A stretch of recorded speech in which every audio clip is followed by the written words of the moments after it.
welcome to another episode of I Demand Homestead. So today what we're going to be doing is we made in our last episode, we made acorn flour from acorns that we were foraging. So what we're going to do today is we're going to show you a little bit about what you can do with the acorn flour. And we also made those roasted acorn pieces, and we're going to show you what we can do with those as well. So with the acorn flour, we're going to make one sweet recipe and one savory recipe. But there's so many different options of things that you could make. It's just basically kind of your imagination. All right, so what we're going to be doing is we're going to be making some acorn oatmeal raisin cookies today, and Dave is going to be my helper because he likes cookies a lot. I love cookies. So here are our ingredients. We've got our acorn flour. We've got some quick cook oats, raisins. Now you can use brown sugar, but all I have is white sugar. Then we've got salt and baking soda. And our wet ingredients is 1 egg, some acorn milk.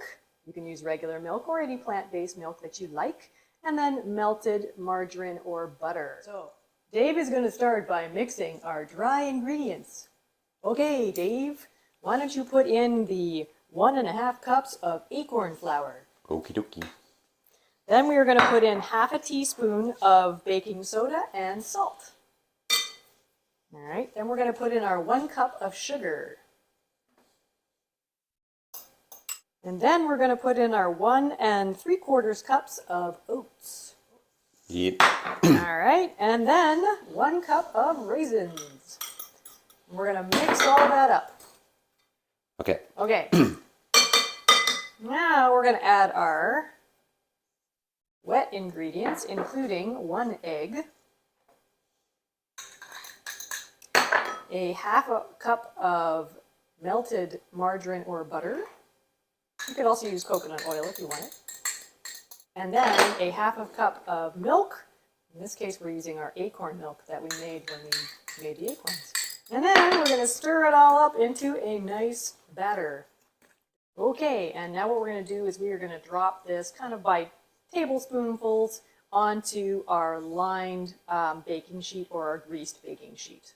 Okay, so now what we're going to do is we're going to put our cookies into an oven at 350 degrees Fahrenheit for 14 minutes.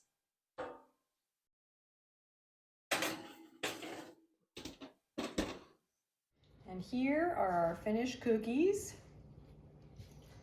Dave is eyeing already. See, it's for cookie is good enough for me. There you go. And we're having it with a little bit of acorn milk chai.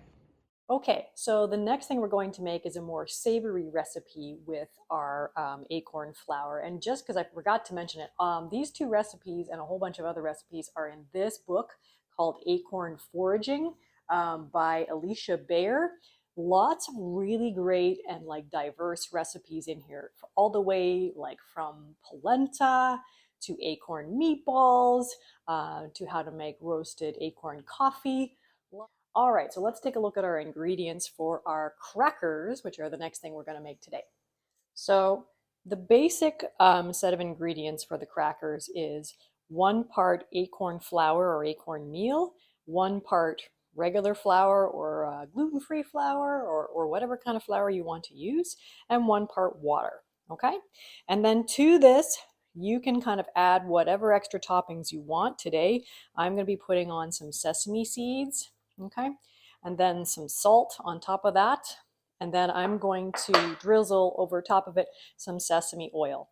You could also use herbs. You could use like rosemary, thyme, some olive oil, whatever you kind of want to make your crackers. So today I have got 1.5 cups of acorn flour, 1.5 cups of all-purpose flour, and then I'm going to add, I've got 1/4 cup of sesame seeds. I'm going to add about half of that to this. And then I'm going to save the rest for sprinkling on top. And then I'm also going to save that salt for sprinkling on top till later. And then I've got 1.5 cups of lukewarm water. Now we're just going to mix that in. Okay, so you want a dough that comes together into a ball like this. All right, then I'm going to kind of turn it out onto my countertop here. And I'm just going to knead it a little bit just to make sure everything is well incorporated. So then at this point, I'm going to cut this into pieces. Okay, so I have a little Silpat liner here, but you could also use parchment. And then what I'm going to do is I'm going to take one of these little kind of wedges I made and roll it into a ball. And then I'm going to put it down onto my baking sheet here and I'm going to flatten it out a little bit. Now what I'm going to do is I'm going to put my parchment paper over top. And then I'm going to roll them out nice and thin underneath the parchment paper. Okay, so now what I'm going to do is I'm going to sprinkle some of those sesame seeds on top and that salt also, however much you want. And then I'm just going to gently take my rolling pin and kind of roll it in there just so it stays put. And then what I'm going to do with a pizza cutter, I'm just going to cut these into wedges. I'm going to kind of make my circle here where I missed it. You can see how big a cracker you want. And the thinner you make these, the crispier they will be. Then what I'm going to do is slide these onto a baking sheet. Now what we're going to do is we're going to put these into an oven at 350 for 10 to 20 minutes depending on the thickness of your dough, okay? So start with 10 minutes and then see how they're doing. And then before you bake them, just pierce them a few times with a fork lightly. The other way you can do this is just kind of roll it out like a blob. We're going to sprinkle on our toppings, roll that in a little bit, and then you can just cut it into whatever size crackers you want. The other thing too you could do, you don't even have to cut them like this. When it comes out, you could just break them up. And then again, we're gonna just stick our fork here. And don't forget to scatter a little bit of sesame oil or whatever oil you're using over top, which I did on my first batch. Just gives them an extra crunch. Okay, so here are our finished crackers. And you can kind of serve them however you want. This I've got some hummus for these kind of more like tortilla-like shaped crackers. Over here, I've got some cheese with these ones. Okay, so they really are kind of just within your imagination what you want to add to these. In addition to making things with the acorn flour, you can also use those whole acorns that we roasted or half acorns as well. You can eat them kind of just like salted nuts. You could also put them into any kind of dishes where you would use nuts or beans, like a soup, a minestrone soup.